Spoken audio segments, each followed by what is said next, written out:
Hey everyone, welcome back to my channel. Today I have a really great project I want to share with you guys, and that is how to do faux shiplap on your wall. I'm going to be doing a small section, but you can also apply this method to a full wall. There's just a few extra steps if you're doing a section that has an unusual shape.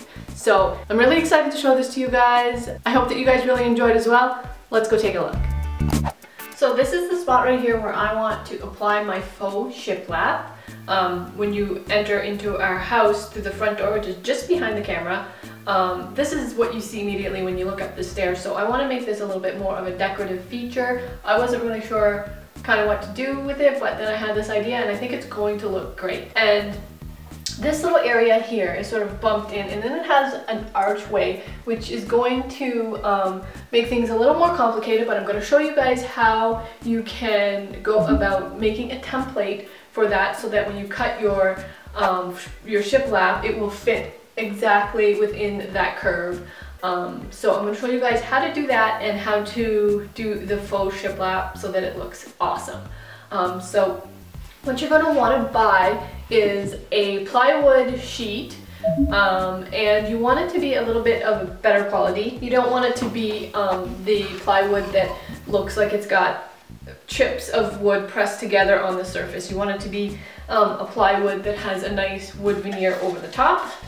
So you can see here this has a really nice finish to it. So you can get this these sheets in at the hardware store I got them from. You can get them in 4 by 4 foot sheets, which cost just over $8 Canadian, or you can choose, if you're doing a larger area than what I'm doing here, you can choose to get a 4 foot by 8 foot sheet, which costs about twice as much Canadian. It works out to be about the same price if you're breaking that into cost per foot. So because I'm just working with a small area, I chose to get the 4 by 4 foot sheet. And if your wall or area is longer, then you may end up having to take 2 sheets and butt them up against each other when you apply them to the wall. But that is fairly standard whenever you're doing shiplap boards, because I mean, people do them on their entire walls, and their walls are normally longer than 8 feet. And then you want to cut your strips into either 6 inches, as I have here, so 6 inches high, or you can do the thicker 8-inch high pieces, but I prefer the 6-inch myself. I just like the look of it a little bit more, but that's really a preference. So you're gonna go ahead and cut your sheets into your strips first. And I've got mine already here. That's pretty straightforward, so I don't think I need to show you guys how to do that. And if you don't have a saw or the tools to cut your board yourself, you can get somebody at Home Depot to help you. I believe the first few cuts are free, and then they do charge if you're doing several cuts. So just keep that in mind. We have a saw here, so we didn't have to worry about that. We just cut them ourselves. So once you got all of your boards cut, we're going to move on to the next step, which is preparing them. So let's go check that out.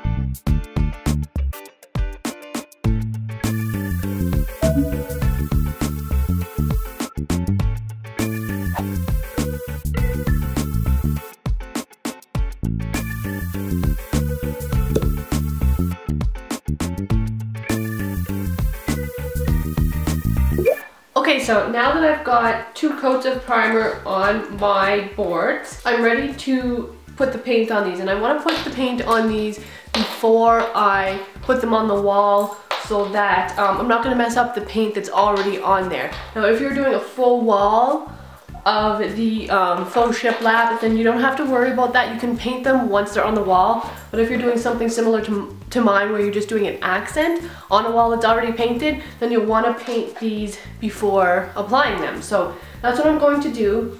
And if, like myself, you're doing an irregular shape, you'll want to figure out how many boards are going to be just straight across, and paint just those ones. So I know that for the bottom portion of my shape, it's going to be just straight across, and that's going to be about 6 of my boards. So I'm going to go ahead and do 2 coats of paint on those, and then I'll move on to the next step, and I'll show you how I'm going to be working around getting that shape templated out, and why I'm leaving those remaining 3 pieces to paint for later. So I'm just gonna go ahead and paint those 6 boards that I mentioned with 2 coats of my paint. And if you're curious, the white that I'm using for my shiplap is the same white that's on my walls, and that is called Ivory Keys by Behr, which is a Home Depot exclusive paint. I also recommend Simply White by Benjamin Moore.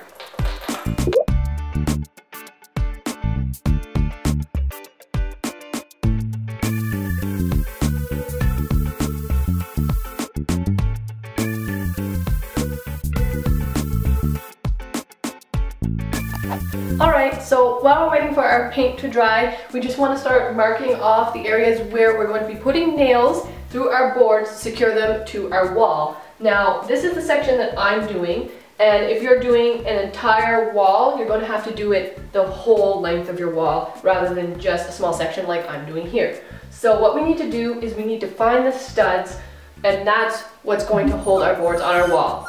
What you're going to need basically is just a pencil and a stud finder.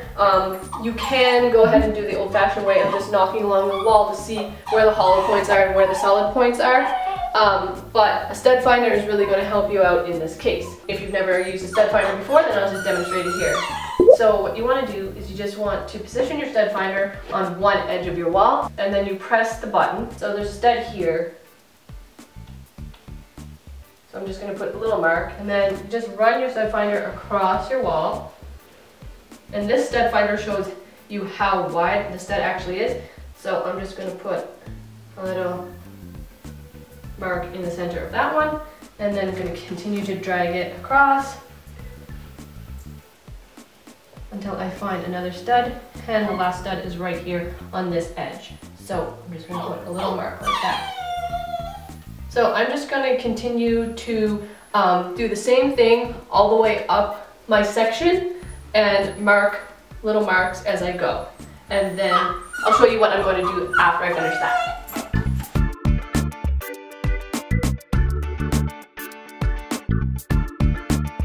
So now we've got all of our studs marked off, and we just want to make sure that we can see the line that the stud follows all the way up when we're placing our boards on. So what we're going to need is just a long ruler, measuring tape, or I'm using just a square. So you just want to join your dots or your lines up with your straight edge.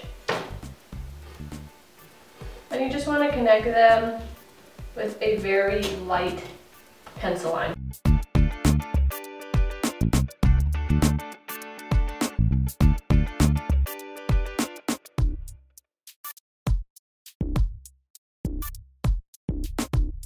Alright, so now once you have all of your vertical lines drawn that represent where your studs are positioned, you're ready to start attaching your faux shiplap boards. So you just want to take your first board, just want to position it in place. It should fit real nice. So then to attach your boards to your wall, you're going to need to nail them in place. So you can use a traditional hammer and some finishing nails, but if you have a brad nailer, that's going to be your best friend for this project, and that's what I'm going to be using. So I'm just going to pick mine up, and I'm just going to start nailing lined up with my vertical lines on my board.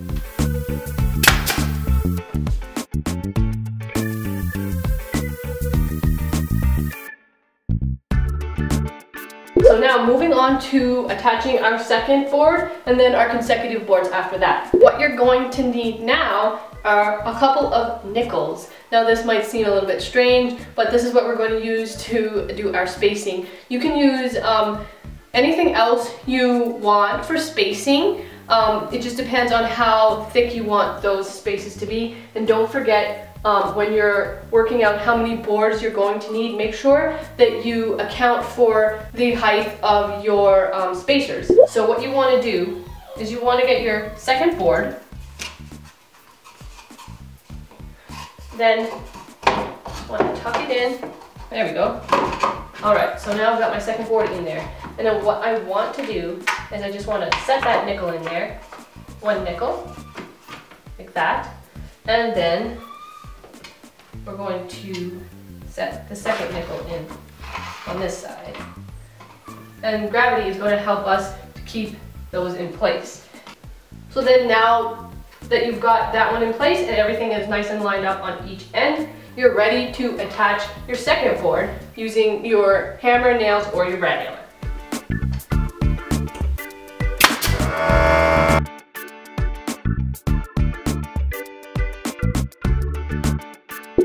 So now that you've got your second board attached, you're ready to move on to your third, fourth, fifth, and so on. So you just want to remove your nickels and then repeat the same thing all the way up.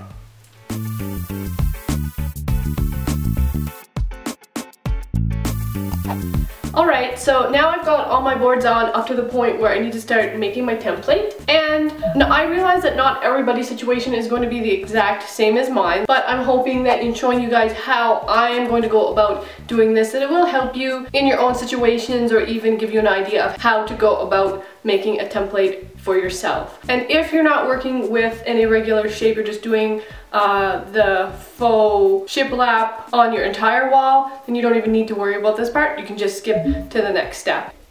So you're going to need some sort of material to draw your template onto. And I'm just using an old cardboard box. If you don't have an old cardboard box lying around, then you can go ahead and just purchase some cheap bristle board from the dollar store or Walmart, and then just stick them together to make a big enough sheet for your template. So I'm just going to get this piece of cardboard stuck up here with some tape, and then I'll show you how I'm going to go about getting this shape onto the cardboard.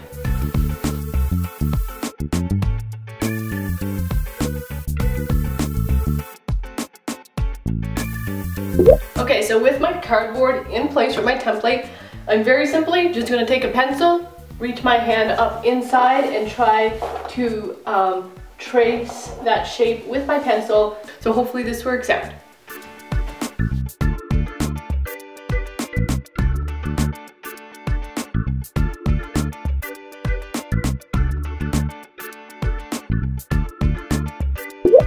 Okay, so now you can see my template has been drawn on my cardboard, and then now I'm just going to go ahead and cut this out with an X-Acto knife. You can use scissors if you like, but an X-Acto knife is going to give you a much cleaner edge for tracing onto your boards. So just before I go and do that, I'm just going to clean up any pencil marks that I got on my archway from tracing that.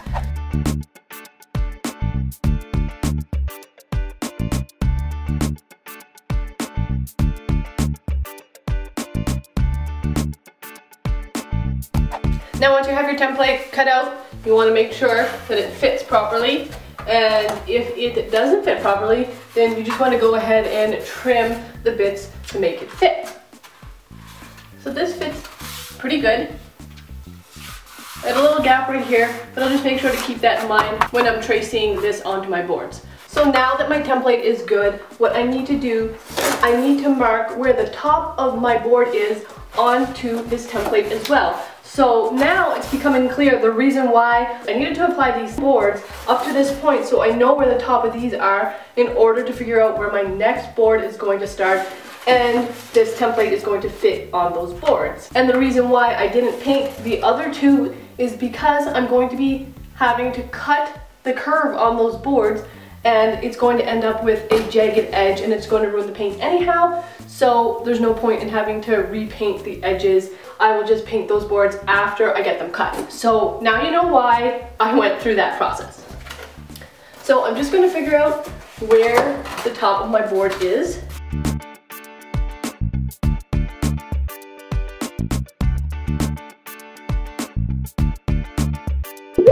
So now I've got 3 points of reference indicating where the top of this board will be, and I'm just going to take my straight edge and I'm going to use my pencil to connect those 3 points, and then I'm going to go ahead and cut my template. I'll check it one more time to make sure that it fits properly, and then I'll start transferring this shape onto my last 2 boards.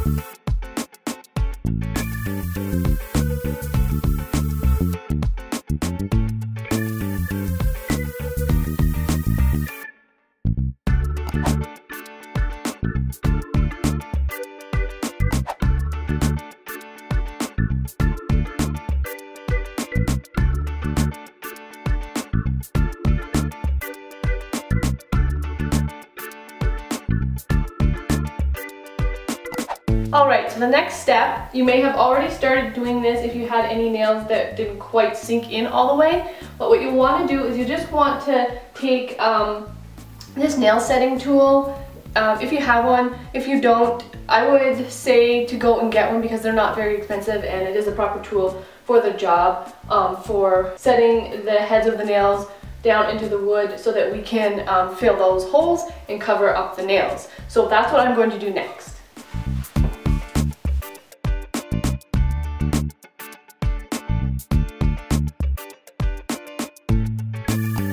Alright, so now that I've got all of those nails just tapped in just below the surface of my wood, I want to fill those holes up so that I can do one last coat of paint. So you can go about this one of two ways. You can use a wood filler, or you can use a spackling and nail hole filler, which is basically just a drywall compound for filling holes. This one here is really cool because it goes on pink and it dries white, so you know when it's ready to sand.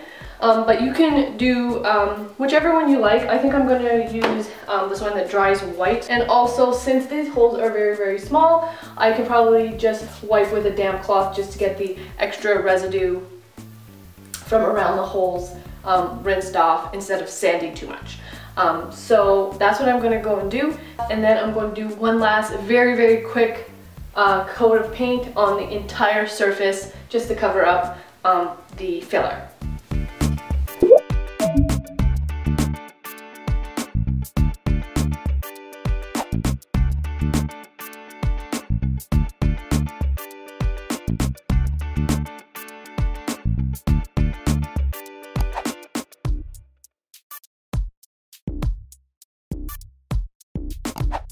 And now here is the finished product, my little section of wall completed with my faux shiplap. It ended up turning out just as great as I had hoped it would, so I'm very, very pleased with the results. I've added this framed, hand-lettered project that I did, and I will be featuring that here on my channel as well, so if you want to catch that, be sure to subscribe to my channel so that you don't miss that. It will be coming out here on my channel very shortly, and this is what greets people when they come in my house. So I hope that you guys really liked this video. If you did, make sure to click that thumbs up below, as always.